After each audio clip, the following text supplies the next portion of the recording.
What's up, and welcome back to Nowstalgia Pod, giving you your wrap up of the decade today. We're going to be looking at TV from the last 10 years, and I'm joined with my co host to whittle down our top 10 list, Dave Martin, Swagger. Dave, can you believe we're wrapping up TV for the decade of the tens? I can, because we just did it for a movie, so make sure you check that out. YouTube, SoundCloud, iTunes, everywhere else. But yeah, it's end of the decade talk once again. It's pretty wild. I think this was actually the easier list to construct. Movies was quite daunting. TV though, TV's really changed the last few years. The beginning part of the decade's quite different. Yeah, and I think the thing that feels initially daunting about putting this list together is what shows are actually included in this decade and which ones do you have to kind of cut out into the past decade, because a lot of the peak TV shows started at the end of the aughts and ran into the tens. However, following Alan Sepinwall, a critic that we both appreciate and follow, we're going to be only including shows who the majority of their episodes are in the 2010s and who had no more than 2 seasons in the aughts. So that excludes shows like 30 Rock, Mad Men, The Office. But still, a lot of quality at the top of this list. Dave, we're going to be counting down 10 to 1. I'm going to give you the floor to start. What's your number 10? My number 10 is a show that I have not yet finished because it is still airing. I believe there's 3 episodes left, or 4? 3, I believe. Mr. Robot. Only 4 seasons. Sam Esmail's breakout show. The breakout role for Rami Malek, of course, who won an Emmy for this long before he won Best Actor for playing Freddie Mercury last year. And Mr. Robot, I think, is an interesting show because it initially, I think people thought the potential was even higher and with that first season. I don't think it ever truly became a transcendent show. We kind of talked about this when this new season, final season, started back up. But even though it never quite met those initial lofty heights we might have laid out for it, it always made you think and was always just interesting and entertaining. And on top of that, because Esmail is such a talented showrunner and has a great eye for the camera, you get like such cool flourishes and bottle episodes where no one speaks, and just total bit episodes. And there's so much cool flavor that he brings to the show. And of course, Rami's incredible in the lead performance as Elliot Alderson. So yeah, Mr. Robot, number 10. I think it's a pick for me. There's a lot of TV to pick, but it's always a show I've rode for and thought was underwatched after season 1. I had Robot at 12, so it didn't fall in my top 10. But when I think about Robot, I think about the style of it mostly. And you talked about how Esmail kind of adds his own different flourishes or techniques to each episode that really bring out something different. But the camera framing, I remember, was something that really stood out to me. And, especially like having these cool backdrops, or sometimes even just blank, but somehow still interesting backdrops with the characters speaking off center of the shot, which I always thought was fascinating. And yeah, there's just so many moments of the show that stand out, whether it's the F Society person or the guy who was forced by F Society to put the mask on and burn all the cash while sure. Take Me Home was playing in the background, or the episode where Elliot's trying to get out of the building on I forgot what the date of the attack is, and it's like the tracking shot as he's trying to escape. 5/11, yes. I think 11/9. Yeah, 11/9 maybe. I don't know, something like that. And then there's, of course, just like a lot of the moments with Joey Badass, where like the end of season was a season 3 or season 4, where they're all in that barn together, and it's just it's awesome. So great pick, definitely deserve it of being in the top 10. And I'm looking forward to see how it ends. Number 10 for me, though, a show we have not talked about because it ended before we started podcasting. Community, with Dan Harmon. Now, they did have the reboot on Yahoo TV for Yahoo like a Screen. couple episodes, Yahoo Screen, which is not even R.I.P. a thing anymore.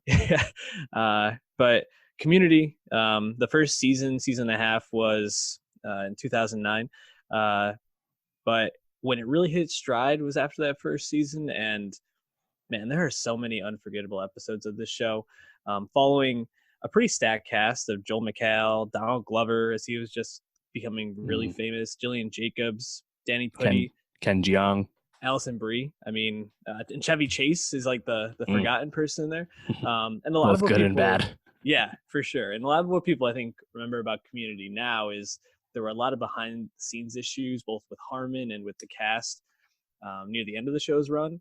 But prior Right. to that, Harmon made this like self-aware 30-minute comedy that was at one point, in one part, a critique of television and comedies in particular, while also being a really like heartfelt show, touching on some really uh, important subjects in a way that was just really engaging to watch.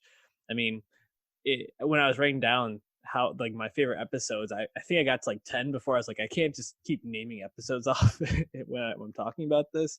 But like Remedial Chaos Theory, the multiple timelines one is a meme or a gif that people use all the time now.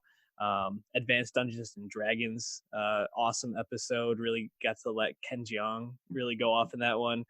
And then Modern Warfare, where they have like the paintball at the end of every episode, just really, really great. And that's not even touching on probably one of the most critically acclaimed episodes of the show, which was a spoof on Dinner with Andre. Just really loved Community, loved it in college. Was sad to see it kind of come to an end, but certainly one of the best of the decade. Number 9, Dave, for you, unless you have some thoughts on Community. I've seen only a few bits of Community, to be honest, so it was not a consideration for me. But it's funny, and seems to be one of those comedies that aged really nicely. So yeah, I think people definitely agree with you on this one. But my sure. number 9 is a show I have not finished, which might be blasphemous to some. It might be blasphemous to me when I look back on this, but that would be The Americans. And not to belabor the point, but I haven't finished it. But I know that this show that really has only grown in estimation, grown in acclaim as the show continued to air over its 6-season run, which just ended last year. And it was kind of famous for always being underwatched, under-recognized. Critics kept it alive. Mm-hmm. Ratings were never great. The Emmys did not give it much attention at all till the end. Then, of course, Matthew Rhys did win for the final season. And I believe they also won for writing. And I think that's really what stood out to me. Is American just had incredible writing that was able to like just make this material so engaging, where it's a show about, sleeper agents, spies, but it's not really that pulpy. And even if you're doing all this spy craft, it's really just the episode scripts that are really keeping the show up and the plot going. So, having that with Reese and Kerry Russell just really two dynamite performances. Yeah, The Americans. I think it's again a show that I still need to finish, but it's you just kind of watch it the whole time and you're like, fuck yeah, this is just this incredible plotting. Yeah, the Americans is a show that I didn't even put in my top 15 only because I hadn't finished the series yet. But by all accounts, they landed the ending, which is always difficult for shows like this, and I can't wait to finish it. I'm sure once I do, it will fall somewhere in my top 15, if not top 10. My number 9, though, is a show we've talked about here on the podcast before, Veep, created by Armando Iannucci. Obviously, I don't think he was the showrunner for all seasons of the show. He certainly was not, but David Mandel by the end. The thing that was consistent about it was the cast. Julia Louis-Dreyfus at the helm, surrounded by Tony Hale, Timothy Simons, Matt Walsh, Anna Chlumsky, Reed Scott, and in later seasons, Sam Richardson. Man, this is just one of the sharpest comedies of the decade.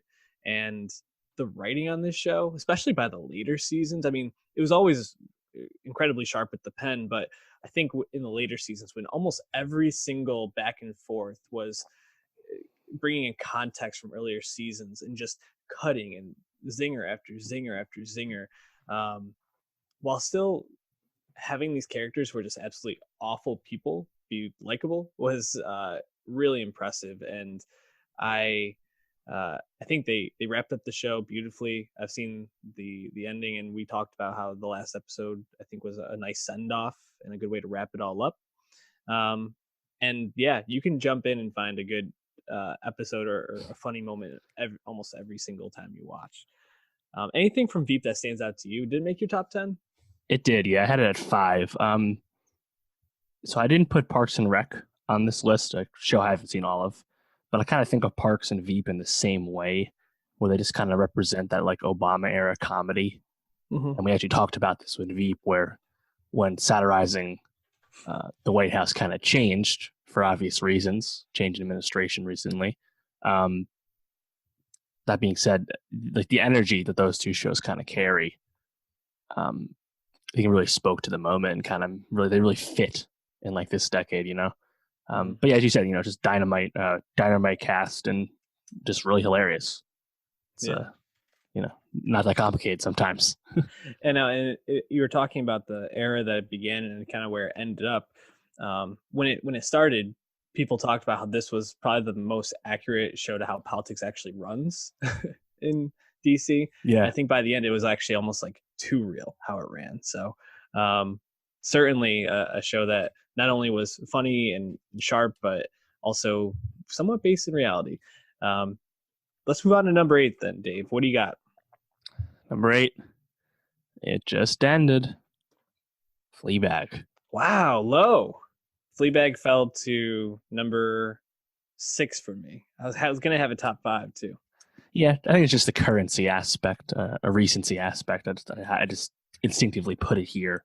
Mm-hmm. Um, Partially because I think the impact for this show has been so recent that when you're making like a decade list, um, that's just kind of how it came into it. But yeah, I mean, it's a transcendent show, and the second season is truly like a Hall of Fame season of TV. Only 2 6 episode seasons, 30 minutes. Shout out the English people; they like their TV show short. We appreciate that. But I mean, we talked at length about season 2, so don't need to really belabor too much of that. But Phoebe Waller-Bridge really leveled up by the end with this show, and it was able to challenge the relationship between the protagonist and the audience while having the protagonist question her relationships with her peers in the actual show. And it's just really impressive way to break the fourth wall they had never seen before and done such a great way. And also it has an amazing ending as well. Yeah, So the um Fox. yeah, So I mean overall it's so funny and the acting is so good, the writing is so good mm-hmm. that you understand why people clamor for more of it. But I think ultimately people are like, no, this ended in the right way, and it seems like Phoebe is happy to let the show lie where it ended, and I hope that's the case. But yeah, Fleabag for me, number 8, but definitely willing to move it up. We'll see, you know. Yeah. Yeah, even having it at 6 for me felt like how can I leave it out of my top 5? And you touched on most of the points I had down. I think the one thing that this show does, so when making my list, I also wanted to kind of pull in like historical context, and this is the show that will forever be the show that put Phoebe Waller-Bridge on the map, right? Mm-hmm. And uh after the show, she was in the Star Wars movie. She just edited the Bond script. She got a deal where she's writing for HBO or Netflix. Yep. I can't remember. Yep. HBO, I think. She show ran the first season of Killing Eve. Yep. So, and wrote. I mean, just incredible. Her rise and her potential feels limitless at the moment, which is just incredibly exciting. And when you think about the show, there's so many funny moments, and they really, I think, balance the humor with the introspection of this broken person and really a broken family. Mm-hmm. And the second season in particular stands out to me as a great reflection on faith, um, choosing faith or love, the sacrifices we make in our lives for the things that we believe in. It's just it's a class. It's a master class in film, TV making. I guess we could say filmmaking in some respect, and definitely a show that deserves to be in a top 10 list. Good pick, Dave. My number 8.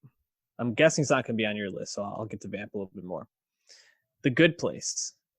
Michael Schur created show, and he's show running this as well from 2016 to 2019. Yeah, The Good Place. I noticed at the end of my list, so I really tried to fit some comedies in here as well, especially because the movie list was devoid of that. And I found myself gravitating towards comedies in TV a little bit more. And The Good Place kind of fits a nice niche. When it first premiered, I thought, oh, it's another one of those like crappy sitcoms on NBC that probably is going to flame out pretty quickly or have a long run, but people are going to kind of mock for the stupidity of it. But this is really a show on philosophy and about the human condition, masked as a 30-minute comedy about these ridiculous people. And Kristen Bell, Ted Danson, D'Arcy Corden, Jamil, Manny Jacinto, and William Jackson Harper as the main cast have such great chemistry, and the dynamic that they build makes you want to just keep coming back for more and for more. The one critique I guess I have of the show, and this is, I think, just a bit of like the storytelling in these sort of serialized shows at this point, is there's always a cliffhanger at the end of every episode, so you're always just kind of like, oh, what's gonna happen next, which is definitely made to like support binge watching and knowing that this is a show a lot of people have found on Netflix post its release. But still, the creativity of this show, talking about life after death and kind of like what it means to be a good person, how you can become a good person, and how people elevate when they're open and around with each other. It's just phenomenal. And you mix in the humor with it that you get in any Michael Schur comedy. It's a delight to watch. So I highly recommend it. I know you haven't watched it, but if you can ever make it to it, I think you'd enjoy it. What is your number 7, Dave?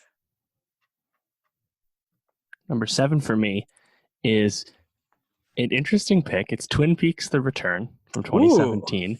Now, you might think Twin Peaks, that came out once, and you would be right. There was 2 seasons of Twin Peaks in the early 90s. But I think this show, this has kind of been, it's billed as Twin Peaks: The Return, also called Twin Peaks Season 3. I think it's really more of a revival. And while certainly continuing some threads from Twin Peaks before, also is very much its own thing. So I'm counting it, but, we make the rules, so whatever. So, but yeah, I mean, there was Twin Peaks before, but Twin Peaks Return, which was number 1 or 2 for me in 2017. I think it was 1. And it's David Lynch really kind of getting to end what he started. And it's a show that I think if you watch the first Twin Peaks, you have a great appreciation for. I had only watched it leading up to this. Again, I was not old enough to actually watch Twin Peaks when it aired at the time. But it's a show that makes you think a lot, because sometimes you have no idea what the fuck is going on. That's the David Lynch of it all. It's, it's part of the charm. Mm-hmm. But there's just wild visuals, crazy plotting, and honestly, the Dougie stuff is just so funny. Dougie Jones, like the alter ego for Kyle. And I think one of the black and white episode, I forget which number it was honestly, I think it's in my like Hall of Fame for best television episodes. One of the craziest, most impressive things I ever saw. That was insane. But yeah, Laura Dern is in this season too, and of course, everyone knows she's been on a heater for the last like 4 years. Yeah. Yeah, it's hard to really talk about it without really spoiling anything, and a lot of the spoilers won't make sense to people that haven't seen it. But like, and it won't be everyone's cup of tea because of how weird it is. But I think it's Lynch like actually delivering like the good weird. So yeah, Twin Peaks: The Return, number 7 on Showtime. Definitely not on my list. Still haven't watched it, but Twin Peaks is one of those eternal shows that I say I'm going to catch up on, and I'm never going to. Maybe I should prioritize it for sure. So maybe this January. However, my number 7 is a show I know that you've watched. We've talked about before, Fargo. It's the only anthology series that falls onto my same. That's my number 6. Number 6. Okay, so we're close on this one. Noah Hawley, 2014 to present. And man, so when Fargo first came out, right, it felt like it was like kind of shot out of a cannon in a sense, right? And it had some high profile castings to go Yep. along with it. You had Martin Short, Billy Bob Martin Freeman. Martin Freeman, I'm sorry. Bilbo. Martin Short would have been hilarious. Um, uh, Billy Bob Thornton, Colin Hanks, That's and right. Yes. the first season was really, really good. And we were left like, it kind of retold the movie in a way, and we were like, okay, this is really quality filmmaking. And then they said, okay, season 2 is coming back, going to be a similar story, but not going to be the same thing. Right. And you're like, oh, this is really intriguing. And then it's kind of it's a prequel in a sense, right? To the through line is Patrick Wilson, and Ted Danson from season to season, and boy, that season 2 of Fargo is still some of the most perfect filmmaking I can remember. And that's in my Hall of Fame for seasons. Fargo season 2, basically flawless. It's crazy. That's a really interesting thing to bring up, like Hall of Fame seasons, because I was going through a bunch of the shows and I was like, oh, this is one of the best seasons of TV of the decade, and I kept saying that. But then I got to this one, I was like, man, that season 2 is pretty much perfect. And of course, another stacked cast: Kirsten Dunst, Patrick Wilson, Jesse Plemons, Gene Smart, Ted. I mean, just Bokeem Woodbine. Yep. And the way that they leave it is so like open, the ending, there's some resolution, but there's also a lot kind of just like left for you to figure out. It's just so brilliantly done. Season 3, I think a bit of a step down, but still really, really great. Mm-hmm. You had Ewan McGregor and Carrie Coon, David Thewlis, really strong from season to season, and always engaging, and with a really distinct style that I think does the movie justice, but still makes it its own. And it's kind of propelled Hawley to greater things, or maybe not greater things, but just as good things. Recently released Lucy in the Sky. Obviously, we've talked about Legion. Star Trek 4 coming. That's the glow up you got. Yeah. So just a really great series. You had it at number 6. Anything I missed or anything you wanted to add?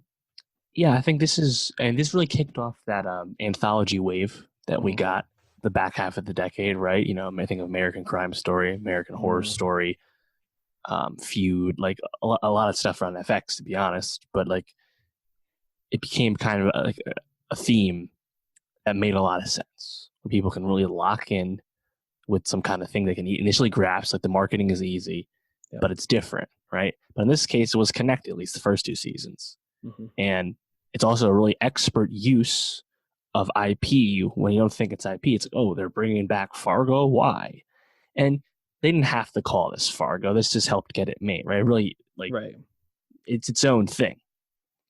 So, I think one of the more genius uses of an IP, or making something into an IP. I mean, we're coming off the Playmobil movie completely bombing. Not everything that's a brand is an IP, but I think credit really goes to Hawley and the balls at FX to really greenlight this.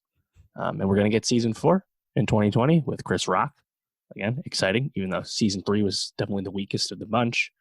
With the talent involved, I think Hawley deserves a very long leash. And we know he can really go for it after watching Legion. So, yeah, I think this is, I'd say Fargo season 2 in particular is probably the best anthology series / limited series season of the decade. There's a lot to pick from, of course, but that's what I would go with. Well said. And now we're moving on. I think you already said my number 6, which was Fleabag. What do you have at number 6? 6 is Fargo for me, and 5 is Veep for me. So 5 for me, Game of Thrones. I mean, I know this is on your list. Where'd you have it? Number 1? Game of Thrones is number 1 for me. Wow. It wasn't hard at all. Interesting. So I'm gonna give you the floor mostly. Thrones at its peaks is the best TV show of the decade. I think where I docked it a few spots is pretty much everything I have in front of it of what was in the 2010s. I don't really have a bad thing to say. Whereas Thrones, I think the lows of the show, and specifically I think some of the later seasons, the writing errors, the pacing errors, just docked it enough where I was like, Hmm. okay, it's still my top five, but it's gonna be the back end of my top five. But man, that like was like seasons like 3 through 6 are, or like at least 3 through 5 are just pretty Yeah, much perfect television. Just three so and thrilling. 3 and 4 in particular, the seasons Yeah. that are adapting Storm of Swords, Right. in completely thrilling fashion. Yep. Yeah, You had a number one. Make the case.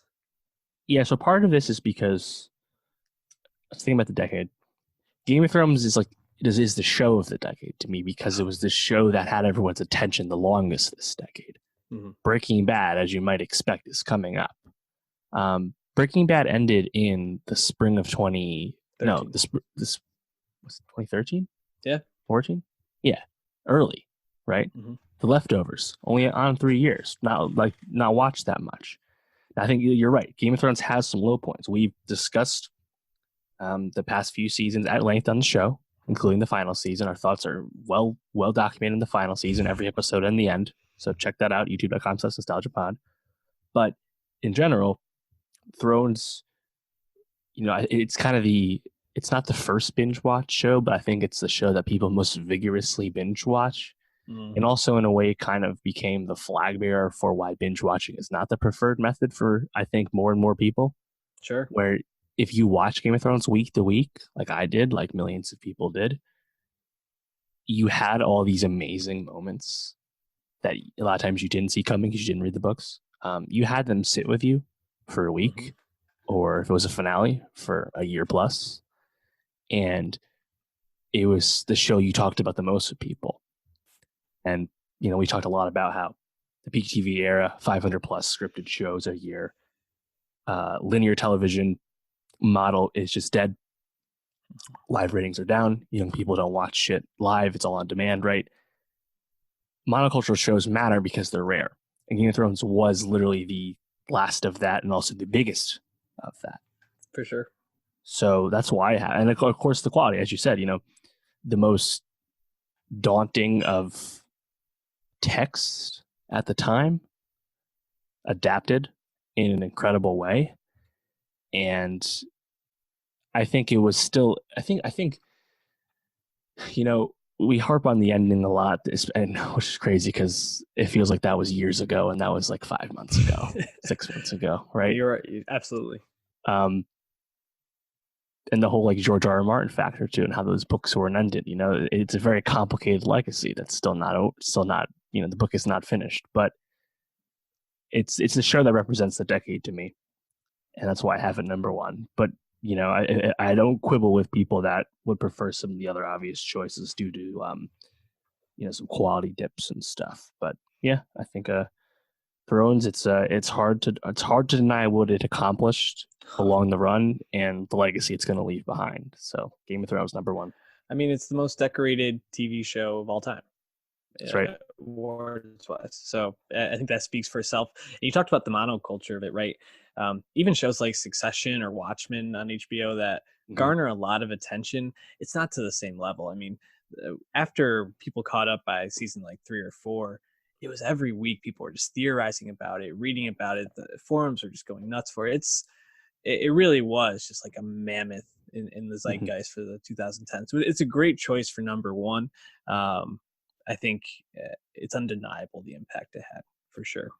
And just one last thing, what happens at the end of season one? In Baylor when Ned meets his end. Again, Mm-hmm. spoilers for the beginning of Game of Thrones. I don't give a shit if you don't know that happens by now, for real. That's a transcendent television episode because that had not been done before on TV. And yes, this is an adaptation of what George did, and George gets a lot of the credit for this. But changing audience expectation in such a major way, and then literally doing it again in 2 seasons with Rob Stark and Red Wedding, also changed TV and storytelling forever. Because we never, in a major way, would believe that the protagonist, the lead POV, could go out that way, and your expectations for the story could be changed in such a big way.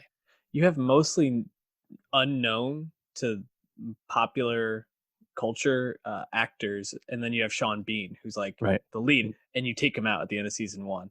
Just unbelievable, and it, like you said, it put everything on the table, which most shows didn't do. And boy, it's really an achievement. It's a great choice. So you made a great argument for being number one. I still feel confident with it being 5. What was your number 5? Veep. Veep. Okay, so we talked about 5. 4 for me, Parks and Recreation. I'm gonna vamp a little bit more. Second time Michael Schur is going to be coming up in my list. Does this make your top 10? No, like I said, I didn't finish it, so I went with Veep instead. I think about those shows in the same way, but yeah, Parks and Rec is incredible, and yeah, the cast is fantastic, and it's a show that got better as it went. And Michael Schur is now one of the most wealthy and also successful showrunners we have, especially in comedy, and for good reason. I think actually Parks and Rec benefits the most from the rules on this list, because that first season, similar to The Office's first season, doesn't hit the same way the second through however many seasons Leslie's does. just different. Yeah. In a bad way. Yeah, she's basically like clueless Michael Scott. But then Leslie becomes very proficient at her job, even more so. She's very good at her job. And she has this like manic energy played by Amy Poehler, obviously expertly, that really drives the show in the heart of it. She's a very sweet person with these awesome ideals, and especially during an Obama era TV show, felt very in line for, I think, the way a lot of people felt. There was a lot of hope, a lot of idealistic perspectives, especially liberal perspectives, that I think the show talks about, while also kind of pulling in some of the middle America culture into the show. And then, of course, you put it in the hands of Nick Offerman, Aziz Ansari, Chris Pratt, Aubrey Plaza, Adam Scott, Rob Lowe, just to name, half the cast probably. Right. And there's no way this show could have failed, I think. And really, there's so many pieces of this show that are just such a delight to watch. And every time Parks and Rec is on, and I just stumble across it on TV, I find myself watching for at least 10 minutes, if not the whole episode, just because who doesn't love Ron? Like, or, who doesn't want to see Aziz be ridiculous? Not to even mention, like, my favorite bit character of the decade is probably Jean-Ralphio.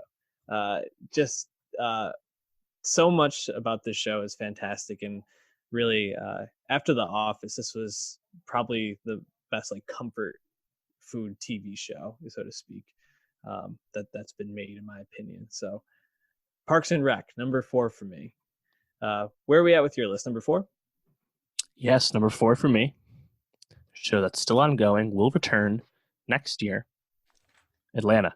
Number 3 for me. Hell yeah. Let's do it. I say this a lot, but I say it because people still need to be reminded that it's the best thing Donald Glover's ever done. And there's a lot of Donald Glover fans. He's a mainstream figure at this point. There's a lot of Donald Glover fans that have never watched Atlanta. And frankly, it shows. Okay? Watch this fucking show, you morons. Oh, God. It's so good. So a lot of what I found myself doing with these is I kept thinking about certain episodes. But with this, I kept jumping around from episode to episode, like, oh, that moment was so fucking good. Or when he's driving with the barber and he won't shut the fuck up. Like, I love that episode. Or I love how him and Zazie Beetz are fight in that, like, one where they're at the German compound. It feels like a Get Out adjacent episode. This just the creativity of this show is just incredible, dude. I think what really stands out for me with Atlanta is that you never know what you're going to get each week. And that's a completely positive thing. It changes. It changes what it is and what you can do. And that's what I think makes the show really transcendent special. It was my number 1 show of 16 and 18 for 2 seasons so far, for that reason. You think of Teddy Perkins. You think of the episode where you think Drake's going to show up, again, you said there's just so many moments in every episode. Community programming or local TV programming episode where yes, that episode is fantastic. It's like the 3rd episode of the show, right? I mean, Alligator Man, starting off the season, there's so many. Florida Man is actually something that is like in the culture now from this show. Absolutely. And I think part of it's just the writing. It's an incredibly talented writer's room. Glover is not the only one responsible for that, obviously. And you have that with a really impressive quartet of actors. Glover, not his best role because Earn has to be more down the middle a lot, but Earn is still, I think, really good. Of course, the best part of the show would be Brian Tyree Henry. Paperboy, I think, is kind of an instant classic as far as characters goes. And songs. Song's a banger. Shout out Stephen Glover.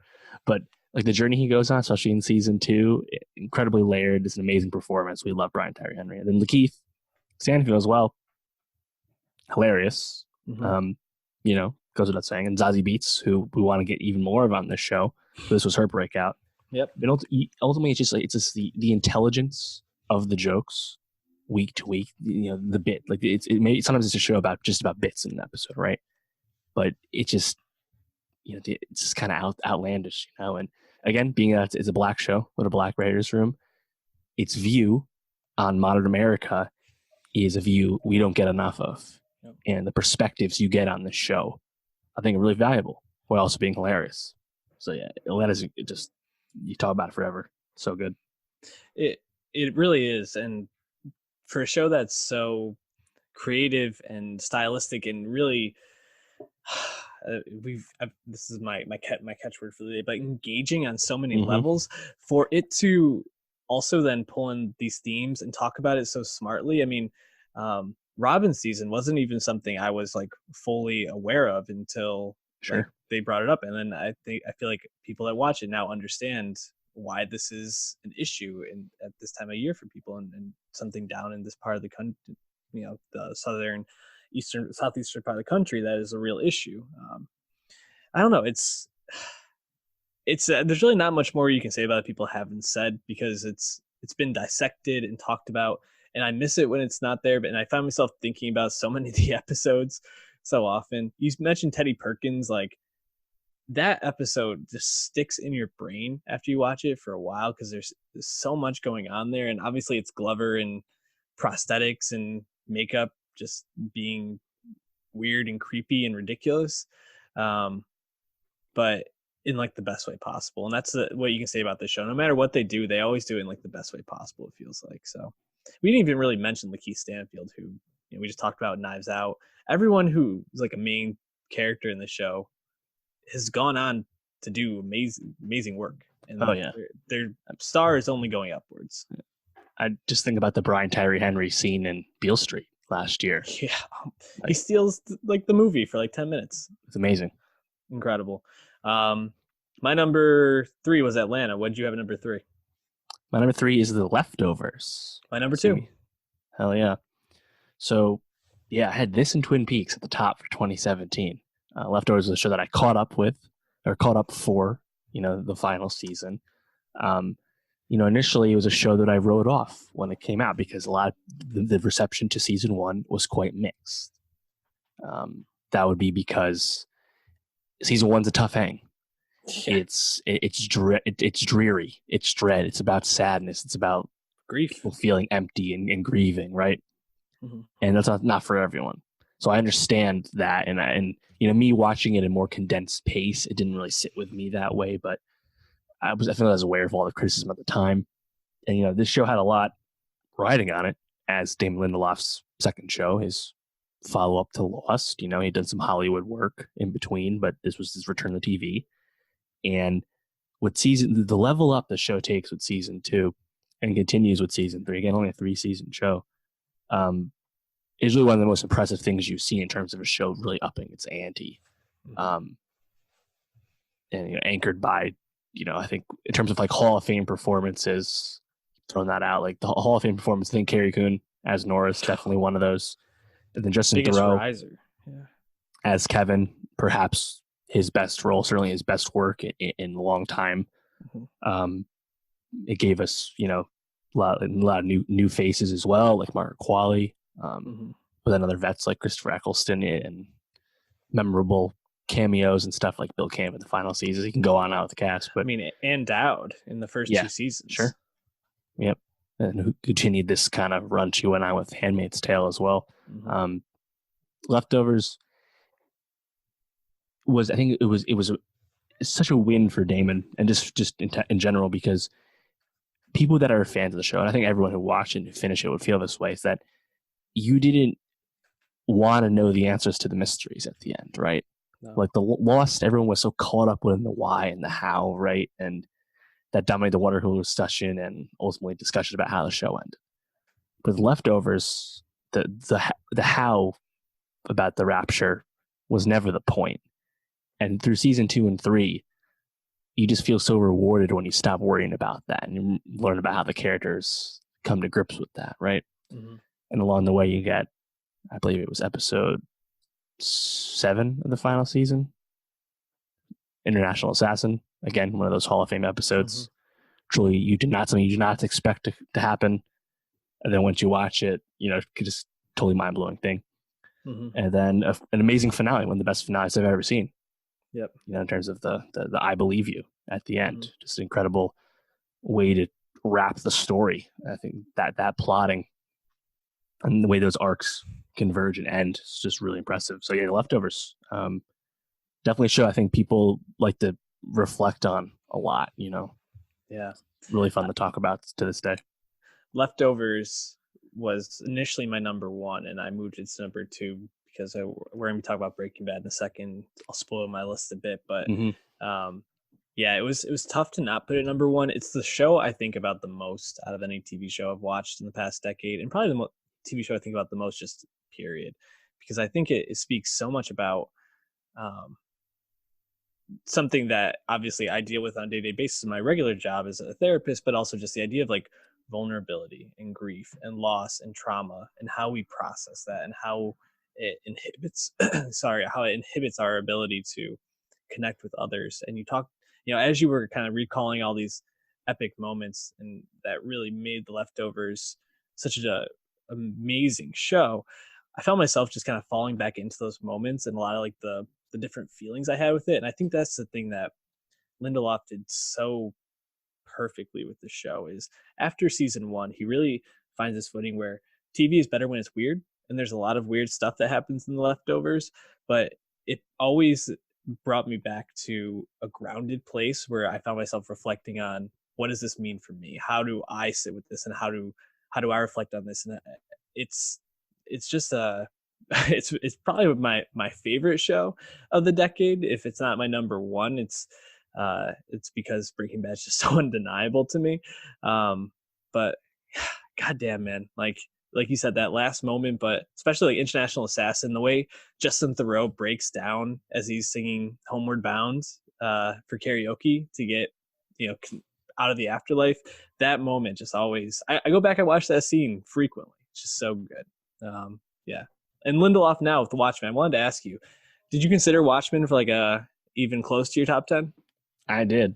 I think that says a lot because that's a show that the finale is airing this Sunday. We haven't seen it yet. It's only one season. Yeah. So to even consider that, I think is effusive in praise. Yep. But, if you think about just Damon in general this decade with Leftovers and Watchmen, it's almost, it makes so much sense the way Watchmen has gone because it's, what interests Damon and what doesn't. Yeah. Like the way, and this little Watchmen aside real quick, but like the way he introduces all this kind of world building secondhand. Mm-hmm. But the show is never about getting those things explained to you in detail. And you can read the HBO PDP thing if you really want to find out more of that granular stuff. But it's about the characters and it's about why they view things they do in the world, right? Mm-hmm. And just kind of getting and we'll Watchmen in case you're getting a commentary on real life society as well. I think Leftovers is not quite as obvious in that secondary lens, but you can still kind of see where Damon stands and everything. And in terms of like singular vision for a show, he's probably at the top of the list for showrunners, right? I mean, I guess David Lynch just because it's so obviously in left field at all times, but like Damon is in true command at all times. It's just really cool to see him. Just it feels like he can do anything he wants right now. Yeah, Watchmen would have been my number 15 if we did a top 15. And Man, that show, I can't wait to talk about the wrap up next week about it because it's incredible. And yeah, Damon, for lack of a better word, I think you described this well, but like I don't want to sound like a snob, but he makes smart TV, and he doesn't treat the viewer like you need your handheld, and I love that about watching his show. So definitely a delight. And then you already talked about your number one, so I'm guessing your number two is Breaking Bad. Correct. My number one, yeah, Vince Gilligan. Now when we're doing this, you lose like the first season and a half or so, which isn't that bad of a thing because the first season, though, still a great season of TV. Pilot's really good. Yeah, it has some ups and downs through it, leading up to a big finale, which I think kind of uh, showed what the show could potentially be, but it really starts to find its stride in season two, and specifically 3, 4, and 5 to me are just like that run of television is peak TV. It's the gold standard in a lot of ways, and I think the thing that Breaking Bad did so well, it balanced a lot of different characters and their arcs and how the things going on affected all of them felt so real. Um, but it kept the overall arc of the show and the direction it was going um, paced really beautifully with episodes each week that were just really fun to watch or really tense or really thrilling. Um, and it somehow made watching people cook meth just really, really interesting. And then, of course, you pull in like all the cartel stuff, you pull in all the Gus Fring stuff. Um, Obviously, you have Giancarlo Esposito and Jonathan Banks just being awesome in the show, and then Anna Gunn and Dean Norris just playing these class act uh, side roles. And I mean, we didn't get to talk about it on the pod. Obviously, this is I think really the first time we've gotten to like really break down our thoughts on Breaking Bad. But Right. I mean, I don't think we're the only people that are ever going to be talking about this show. It's gonna forever be remembered. You had it at number two. I guess we should talk about it a little bit with El Camino coming Right. out in October. But True. yeah, I mean, it was an Emmys juggernaut as soon as it came out. Cranston won 4 times for Best Actor. Paul won 3 times. Anna Gunn won twice. And then won Best Drama 4 times. It was basically this was then Thrones. I think the passing of the baton in that field, but all those amazing moments are all in those later seasons this decade. The stuff with Gus, the whole end game, I think is so compelling. And like I remember before El Camino, I was like just on Wikipedia and on YouTube, just like refreshing on how things happen and like the A to Z of it all. And it's just like, man, you think of just again Hall of Fame episodes, Ozymandias, directed by Ryan Johnson, one of the true greats. I think the legacy with Breaking Bad is, this started back in 08, as you said, and it's we kind of had the fad in TV, the golden age TV. This was coming down with the difficult man protagonist, right? With Don Draper and Mad Men, and Deadwood, and Sopranos, of course, Tony Soprano, and to a lesser extent, The Wire. Walter White, I think, is kind of the top. I think top choice for that, because you truly watch Breaking Bad start front to end, and you understand that like you're not supposed to like this guy at the end, despite everything you've been through. Like truly watching a character evolve and change. Obviously, credit goes to Gilligan for the writing and Cranston for the performance, but it's the way that arc goes, where what the audience thinks they want is not really what they should want.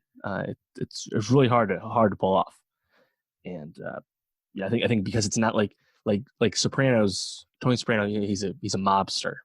We're used to that. We're used to liking someone we know is bad, right? But Walt truly becomes a bad person by the end. Oh, by like the end of season 1. Yeah, well, sure, but like he you're watches still kind of Jane die by end of season. Well, once the Jane stuff happens, point. That's season 3, 4. Yep, 3. But watching that whole evolution is it's really special. Mm-hmm. And I mean, Breaking Bad's so good that we have Better Call Saul, a show that easily could have made the top 10 as well. I My just number chose to 11. keep it off just for keeping it interesting. Having a spin-off show with a few characters, but really it's completely separate. And sometimes it's about really mundane stuff like legal work. Mm-hmm. Yet this world that's been created, which truly is just modern day Southwest US, nothing too crazy. It's just so thrilling and compelling, even when it's often in the details, right? Like you think of an episode like The Fly, where you don't watch really anything get accomplished, but that's what Breaking Bad was. It was really just about the moments in the journey, Yeah. So, oh man, what special a great show. show. What a great show. And what a great decade of TV too. The variety of it, the way that there's so much of it now. We were talking before we started airing, but like neither one of us has watched *Halt and Catch Fire*. Justified. Yeah, Justified. It's Always Sunny. Didn't make our list. I think there's people that would ride hard for that being on this sort of list. Wouldn't have qualified. Oh, it was too much in the late last thousands. decade. Gotcha. Hannibal, a show we haven't gotten to on a lot of lists right now. Key and Peele, Broad City. Yep. I mean, a couple of the ones I thought about throwing on here. So Black Mirror. Yes, sure. Was a show I was debating along with like Master of None. The Deuce was up there for me. What were on your honorable mentions? Another show I haven't watched it, Boardwalk Empire, I think, in consideration people. I've watched a lot of it. Brooklyn Nine-Nine, New Girl. A lot of good comedies in general. Two other ones for me. The Night Of.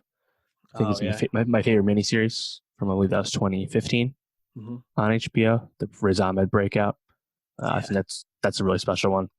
And then also The Newsroom. Newsroom is a little more polarizing, Aaron Sorkin. But especially those first two seasons, I think that show is really great. Even from as soon as that Jeff Daniels monologue starts in the pilot, it's like, oh, I know exactly what this is. I know this is Sorkin's politics, and I thought it was just really compelling, really great stuff. It's the best Olivia Munn what we've ever seen with Sloan Sabbath. Really impressive ensemble in general. The Newsroom, the two episodes I always come back to are the pilot for that opening, and then the Kathy Gifford episode where it ends with Fix You with Coldplay. That moment just always like gets me. It's a bit cheap using Coldplay for that moment, but whatever. Speaking of miniseries, I want to talk about, or maybe just like shorter shows. Not True Detective. Sorry, Young Pope was something I considered just because man, I fucking love that season. I know you did too. I can't wait for coming back January. And True Detective actually was close. The second season really is what kept off my list because the second season was just such a mess. Right. There's still season one though. Yeah, season one. I mean, McConaughey and Harrelson together, and then even Mahershala on this past season, I thought was excellent. He just got nominated for a SAG award, and Golden Globe as well. Anything else you wanted to shout out? You mentioned Master of None. Hopefully we get more of that in the future. Some recent stuff. I think Chernobyl was, just truly excellent. How did you, what did you consider Stranger Things? No. I think Stranger Things gets a lot of points and credit for like the influence and the phenomena aspect of it all. But in terms of the actual show, I think it's, just a step down. It's a good show, but, in terms of great seasons, I think Killing Eve season 1 is really special. I think Succession is another show where I think there's a chance, depending on how long it runs, that could be on our 2020 list. Tough cut, but the first two seasons of Succession are right up there. Same thing with Mindhunter, there's a lot of great shows to pick from. Was one other thing I was thinking of. Early Sherlock, I think people really like. First season of Broadchurch. A lot of good English, UK shows in general. Sure. Yeah, The Crown. Yeah, there's a lot. Season 1 of Marvel Mrs. Maisel, perhaps. There's a lot of good stuff.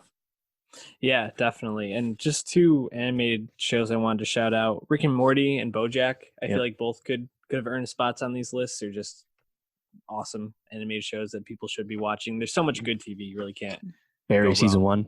Yeah, even season 2, pretty good. Yep. So I'm sure we'll be talking about it when we Not talk about our Westworld. year-end list. Certainly not Westworld. That wraps it up for us, Dave. Do you want to review the list real quick? Yeah. 10 Mr. Robot, 9 The Americans, 8 Fleabag, 7 Twin Peaks The Return, 6 Fargo, 5 Veep, 4 Atlanta, 3 The Leftovers, 2 Breaking Bad, and 1 Game of Thrones. 10 Community, 9 Veep, 8 The Good Place, 7 Fargo, 6 Fleabag, 5 Game of Thrones, 4 Parks and Rec, 3 Atlanta, 2 The Leftovers, and 1 Breaking Bad. And that does it for the best TV shows of the decade. Drop us your thoughts if you're watching on YouTube, or if you hit us up on Twitter at Nowstalgia Pod, and let us know. Do you agree with our list? What would you have had on there? What would you have changed? We want to hear what you think are the best TV shows of the decade. A lot to choose from, so I'm sure we can get some very varied lists up there. Dave, we're going to be talking best music of the decade fairly soon. Might not be next week, but within the next 2 weeks for sure. And that will wrap up our decade lists. But stay tuned, because I'm sure we'll also be giving some thoughts as we do our wrap up of 2019 as well, which will be coming in recent weeks, as well as your regularly scheduled programming with Nowstalgia Pod. So hit that subscribe and go to soundcloud.com/nostalgiapod to follow us any way you want. See you next decade.